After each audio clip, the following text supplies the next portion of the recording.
అమృత ఆయుర్వేద సిద్ధ హాస్పిటల్లో ప్రత్యేకంగా వ్యాధులను బట్టి ఇస్తున్న ఆయుర్వేద పంచకర్మ ట్రీట్మెంట్ వివరాలు. జానువస్తి థెరపీ, మోకాళ్ల నొప్పులకు, మోకాళ్ల వాపులకు, మోకాళ్ల అరుగుదలకు ఆపరేషన్ అవసరం లేకుండా ఇస్తున్న ట్రీట్మెంట్ సమయం 30 నిమిషాలు. కటివస్తి థెరపీ, నడుం నొప్పికి, డిస్క్ సమస్యలకు, సయాటికా ఉన్నవారికి ఇచ్చే ట్రీట్మెంట్ సమయం 40 నిమిషాలు. గ్రీవవస్తి థెరపీ, మెడ నొప్పికి, మెడ అరుగుదలకు ఇచ్చే ట్రీట్మెంట్ సమయం 40 నిమిషాలు. ఇలా 20కి పైగా ఉత్తమమైన ఆయుర్వేద చికిత్సలను 5 నుండి 10 సంవత్సరాలకు పైగా అనుభవం గల కేరళ థెరపిస్టుల ద్వారా చికిత్సను చేయబడును. అమృత ఆయుర్వేద సిద్ధ హాస్పిటల్ అనుభవజ్ఞులైన వైద్యులతో ఎన్నో దీర్ఘకాలిక వ్యాధులను పరిష్కరిస్తూ, ముఖ్యంగా ఆర్థరైటిస్, సోరియాసిస్, నరాలకు సంబంధించిన వ్యాధులు, పక్షవాతం, పార్కిన్సన్స్ వంటి రోగాలకు మంచి ఫలితాలను అందిస్తూ ముందుకు కొనసాగుతోంది మీ అమృత ఆయుర్వేద సిద్ధ హాస్పిటల్. మా హాస్పిటల్స్ బ్రాంచులు హైదరాబాద్, విశాఖపట్నం, నెల్లూరు. పావలా శ్యామల గారు మరణించిన తర్వాత ఆమె కూతురికి సంబంధించిన కొన్ని వీడియోలను చూస్తే మనసు చివుక్కుమంటోంది. ప్లీజ్ దయచేసి నన్ను కూడా మా అమ్మతో పాటే కాల్ చేయండి, నాకు ఇంకెవరున్నారు అమ్మా, నేను కూడా నీతో పాటే వచ్చేస్తానంటూ పావలా శ్యామల గారి కూతురు మాధవి గారు కన్నీటి పర్యంతమవుతున్నారు. తల్లి మృతదేహం వద్ద ఓ చక్రాల కుర్చీలో కూర్చుని మరీ గుండెలు పగిలేలా ఏడుస్తూ ఆమె చెబుతున్న మాటలను వింటుంటే ఎంతటి కఠినాత్ముడికైనా కళ్ళంట నీళ్లు రాకుండా ఉండవు. 1 కాదు 2 కాదు వేల సంఖ్యలో నాటకాల్లో పావలా గారు నటించారు. టీవీ సీరియల్స్లో కూడా ఆమె నటించారు. అంతేకాదు ఏకంగా 300కు పైగా సినిమాల్లో కూడా పావలా శ్యామల గారు నటించారు. నాటకరంగ కళాకారిణిగానే కాదు, సినీ ఆర్టిస్ట్గా కూడా మంచి పేరు ప్రఖ్యాతులను సంపాదించుకున్నారు ఆమె. అయినా సరే చివరి రోజుల్లో చేతిలో 1 రూపాయి కూడా లేని పరిస్థితి ఆమెకు ఎందుకు వచ్చింది? దిక్కు మొక్కు లేకుండా ప్రభుత్వ ఆసుపత్రుల్లో ఓ అనాథ శవంగా మిగిలిపోవడానికి కారణమేంటి? 10 ఏళ్లుగా సాయం కోసం వీళ్లను పదే పదే ఎందుకు అర్థించాల్సి వచ్చింది? పావలా శ్యామల గారి కూతురు మాధవి గారికి అసలు ఏమైంది? ఆమె జీవితం ఇలా అవడానికి కారణమెవరు? ఆమెకు ఉన్న అనారోగ్య సమస్యలేంటి అనే వివరాలను ఈ వీడియోలో క్లియర్గా చెప్పుకుందాం. పావలా శ్యామల గారిది గుంటూరు జిల్లా, అమరావతి. 1951 సంవత్సరంలో ఆమె జన్మించారు. ఆమె అసలు పేరు నేతి శ్యామల. చిన్నతనంలోనే అమ్మ చనిపోవడంతో తండ్రి నీడన పెరగాల్సి వచ్చింది. ఆ తర్వాత 13 ఏళ్లకే ఆమెకు కూడా పెళ్ళైపోయింది. పావలా శ్యామల గారి భర్త కంటి డాక్టర్. పెళ్ళైన 3 ఏళ్ల వరకు కూడా ఆమెకు ఎలాంటి ఇబ్బందులు లేవు. 3 ఏళ్ల తర్వాత ఓ పండంటి పాపకు ఆమె జన్మనిచ్చింది. అయితే పాప పుట్టిన 3 నెలలకే ఓ రోడ్డు ప్రమాదంలో పావలా శ్యామల గారి భర్త మరణించాడు. అత్తింటి వాళ్ళు ఆమెను దగ్గరకు తేలేదు. పుట్టింటి నుంచి కూడా ఆదరణ కరువైంది. దీంతో బ్రతుకు తెరువు కోసం విశాఖపట్నానికి 17 ఏళ్ల వయసులోనే కూతురుతో సహా ఆమె వలస వెళ్లాల్సి వచ్చింది. అక్కడే ఓ అద్దె ఇంట్లో ఉంటూ కూలి పనులు చేసుకుంటూ జీవనం సాగించడం మొదలుపెట్టింది. అయితే కె వెంకటేశ్వరరావు అనే నాటకాల దర్శకుడు ఆమెను నాటక రంగంలోకి తీసుకొచ్చాడు. మొదట్లో కాస్త ఇబ్బంది పడినా ఆ తర్వాత రోజుల్లో నాటక రంగంలో మెగాస్టార్గా ఎదిగారు ఆమె. నిజానికి ఆమె కులానికి సంబంధించిన వాళ్ళు ఇలా నాటక రంగంలోకి రావడాన్ని ఏదో మహాపాపం చేసినట్టుగా భావించేవారు. ఆమె నాటకాల్లోకి వెళ్ళిందన్న విషయం తెలిసి ఆమెను కులం నుంచి వెలివేశారు. బంధువులంతా ఆమెతో తెగదెంపులు చేసుకున్నారు. అయినా సరే పావలా శ్యామల గారు నాటక రంగాన్ని నమ్ముకున్నారు. 20 ఏళ్ల పాటు నాటక రంగంలోనే కొనసాగారు. 2000కు పైగా నాటకాల్లో నడిచిన ఆమెకు ఎన్నో వందల సంఖ్యలో అవార్డులు వచ్చాయి. పావలా అనే నాటకంలోనే ఏకంగా 300 సార్లు నటించి ప్రేక్షకులను మెప్పించారు. ఆ నాటకం వల్లనే ఆమెకు పావలా శ్యామల అనే పేరు దక్కింది. ఆ తర్వాత 1985 నుంచి సినిమాల్లోనూ నటించడం మొదలుపెట్టారు. అంతకుముందు సీరియల్స్లో కూడా ఆమెకు అవకాశాలు వచ్చాయి. సీరియల్స్లో కూడా దాదాపుగా 35 ఏళ్ల పాటు ఆమె నటించింది. మెగాస్టార్ చిరంజీవి గారు, పవన్ కళ్యాణ్ గారు, జూనియర్ ఎన్టీఆర్, ప్రభాస్, గోపిచంద్, వెంకటేష్ వంటి పెద్ద స్టార్ హీరోల సినిమాల్లో కూడా పావలా శ్యామల గారికి ఛాన్సులు దక్కాయి. 35 ఏళ్ల సినీ కెరీర్లో దాదాపు 300 వరకు తెలుగు సినిమాల్లో చిన్న పాత్రలో పావలా శ్యామల గారు నటించారు. ఏకంగా 300 వరకు సినిమాల్లో నటించినా పావలా శ్యామల గారికి ఎందుకు ఈ దుస్థితి అనే డౌట్ రాని వాళ్ళు ఉండరు. 100 సినిమాల్లో నటించినా ఆమెకు ఇచ్చే రెమ్యునరేషన్ చాలా తక్కువట. ఆమె చివరగా నటించిన మత్తు వదలరా అనే సినిమాకే ఆమెకు 25,000 రూపాయల రెమ్యునరేషన్ ఇచ్చారంటే అంతకుముందు ఆమె నటించిన సినిమాలకు ఒక్కొక్క దానికి ఎంతెంత తక్కువ ఇచ్చి ఉంటారో మీరే అర్థం చేసుకోండి. అయితే తనకు వచ్చే డబ్బులను ఆదా చేసుకుని కూతురు లైఫ్ను సెట్ చేద్దామన్న ఆలోచన అప్పట్లో ఆమెకు కలగకపోవడం శోచనీయం. పావలా శ్యామల గారు బ్రాహ్మణ సామాజిక వర్గానికి చెందిన వారు. షూటింగ్ లొకేషన్లో పెట్టే ఆహారాన్ని ఆమె అస్సలు తినేది కాదు.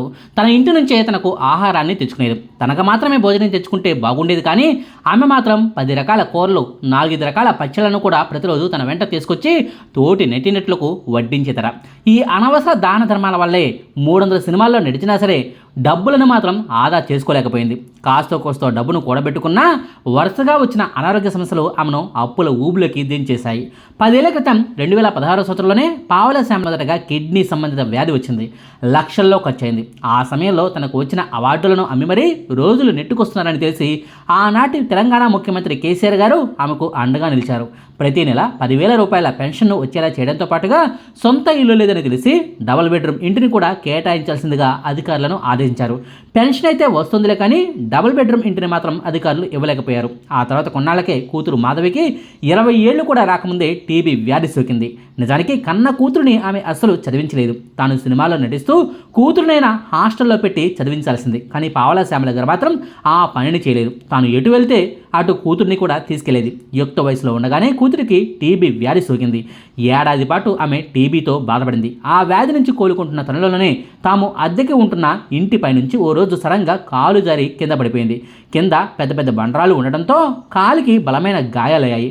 1-3-4 చోట్ల కాలి ఎముకలు ఇరిగిపోయాయి. వెంటనే ఓ ప్రైవేటు ఆసుపత్రికి తీసుకెళ్తే ఆపరేషన్ చేయడం తప్ప మరో మార్గం లేదన్నారు. దీంతో చిరంజీవి గారు, దిల్రాజు గారు వంటి వారి సినీ పెద్దల సహాయంతోనే కూతురికి ఆపరేషన్ కూడా చేయించింది. అయితే ఆపరేషన్ చేసినా సరే 6 నెలల పాటు ఫిజియోథెరపీని చేయించాల్సి ఉంటుందని, మెడిసిన్స్ను ప్రతిరోజు వాడాలంటూ డాక్టర్లు ముందే చెప్పారు. 3 నెలల పాటు బాగానే ఫిజియోథెరపీ చేశారు. కానీ ఈలోపే కరోనా వచ్చి పడింది. ఫిజియోథెరపీని చేయించలేకపోయారు. అంతేకాదు మాధవి గారికి కూడా కరోనా రావడంతో శరీరం మొత్తం చచ్చుబడిపోయింది. కరోనా నుంచి కోలుకున్నా సరే 3 ఏళ్ల పాటు మంచానికి పూర్తిగా పరిమితమైంది.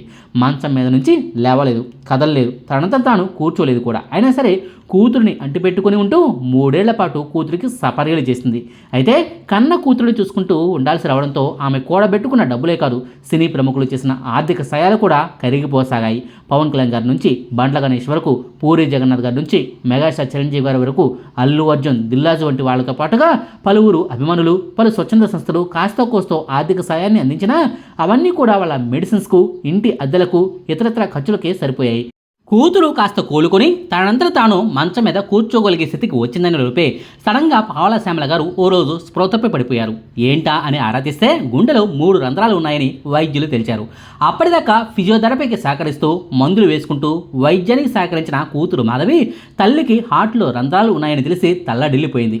అమ్మే లేకుంటే నేనెలా బ్రతకాలి, అమ్మ కంటే ముందే నేనే చనిపోతానంటూ మందులను పూర్తిగా పక్కన పెట్టేసింది.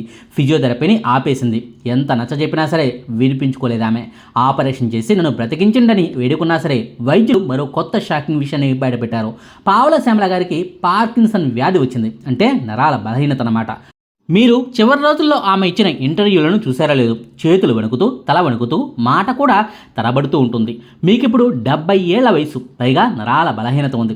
ఈ పరిస్థితుల్లో మీకు ఆపరేషన్ చేసినా ఫలితం ఉండదు, ఖచ్చితంగా చనిపోతారు. ఏ డాక్టర్ కూడా మీకు ఆపరేషన్ చేయడని డాక్టర్లు తేల్చి చెప్పడంతో తన ఆపరేషన్ ప్రయత్నాన్ని పావలా శ్యామల విరమించుకుంది.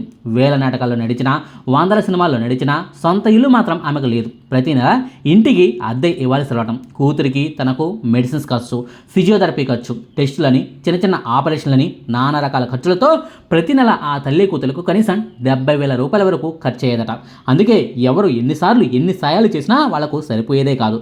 2025 సంవత్సరం డిసెంబర్ నెలలో ఆర్థిక కష్టాలను భరించలేక తల్లి కూతుళ్ళిద్దరూ ఆత్మహత్య యత్నం కూడా చేశారు. పోలీసులు వాళ్ళను రక్షించి ఓ అనాథాశ్రమంలో చేర్పించారు. 2026 సంవత్సరం జూలై నెల 20వ తారీఖు నుంచి అనారోగ్యంతో విపరీతంగా బాధపడుతున్న ఆమెను మొదట ప్రైవేటు ఆసుపత్రిలో చేర్పించారు. కానీ అక్కడ బిల్లులు చెల్లించే స్తోమత లేకపోవడంతో 22వ తారీఖున ఉస్మానియా ఆసుపత్రికి తీసుకెళ్లారు. అక్కడే చికిత్స తీసుకుంటూ జూలై 25వ తారీఖున పావలా శ్యామల గారు గుండెపోటుతో మరణించారు.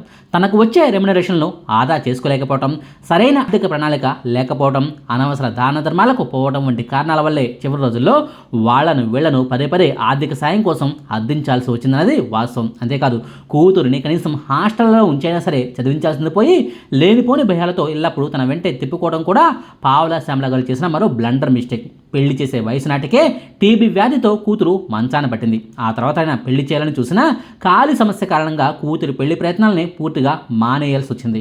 కూతురు ఇలా ఒంటరిగా మిగిలిపోవడానికి నేనే కారణమని, నా వల్లే ఆమె జీవితం ఇలా నాశనమైందంటూ పావలా శ్యామల గారు ఎన్నోసార్లు వాపోయిన పరిస్థితి. ఇప్పుడు పావలా శ్యామల గారు ఈ లోకంలో లేరు. కూతురిని మాత్రం మూవీ ఆర్టిస్ట్ అసోసియేషన్ వాళ్ళే చూసుకుంటామని హామీ ఇచ్చారు. ఆమె బాధ్యత మాదే అని కూడా చెప్తున్నారు. తల్లి లేదన్న బాధ నుంచి ఈ కూతురు త్వరగా తేరుకోవాలని, ధైర్యంగా వైద్యం చేయించుకొని కోలుకోవాలని ఈ కొత్త ముచ్చట మనస్ఫూర్తిగా కోరుకుంటుంది. ఇదండి పావలా శ్యామల గారి కూతురు గురించిన వివరాలు. మీకు ఈ వీడియో నచ్చితే లైక్ చేయండి, షేర్ చేయండి. మరిన్ని ఆసక్తికరమైన వీడియోల కోసం మా కొత్త ముచ్చట ఛానల్ను సబ్స్క్రైబ్ చేయడం మాత్రం మర్చిపోకండి. Thank you.